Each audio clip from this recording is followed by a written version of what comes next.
एक अजीब सा गांव था जहां धूप ढलते ही लोग अपने दरवाजे और खिड़कियां बंद कर लेते थे, क्योंकि वहां का नियम बड़ा ही अजीब और डरावना था।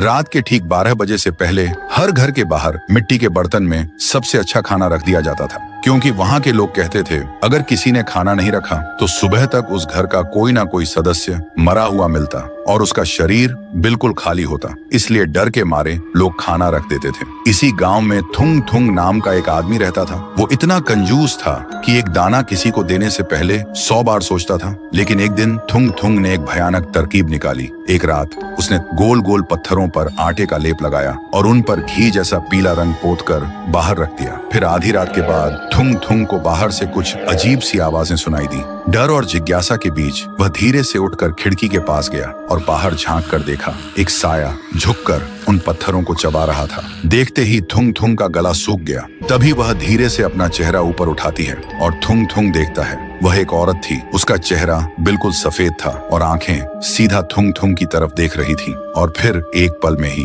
वह बिल्कुल थुंग थुंग के सामने आ खड़ी हुई। थुंग थुंग इतना डर गया कि वहीं बेहोश होकर जमीन पर गिर पड़ा। फिर सुबह जब थुंग थुंग को होश आया तो उसने देखा बाहर थाली की जगह सोने के सिक्के पड़े थे। सोना देखते ही थुंग थुंग का डर गायब हो गया और उसकी जगह लालच ने ले ली। वह खुशी से पागल हो गया। फिर अगले 3 दिन तक वह रोज थाली में कंकड़, मिट्टी और पत्थर सजा कर रखता और हर सुबह उसे बदले में सोना मिलता। लेकिन चौथे दिन सुबह जैसे ही वह उठा उसे महसूस हुआ उसके गले में कुछ अटका हुआ है। उसने जोर से खांसने की कोशिश की और तभी उसके मुंह से खून से सना हुआ सोने का एक सिक्का बाहर गिरा। यह देखते ही थुंग थुंग घबरा गया और तभी उसका पेट अचानक फूलने लगा, जैसे अंदर कुछ जिंदा हिल रहा हो। और अगले ही पल उसके गले को चीरते हुए उसके मुंह से पत्थर और सोने के सिक्के लगातार गिरने लगे। थुंग थुंग चीखता रहा पर रुक नहीं पाया। तभी उसके सामने वही औरत आ खड़ी हुई और धीरे से बोली, तूने मुझे पत्थर खिलाया थुंग थुंग, लेकिन मेरी भूख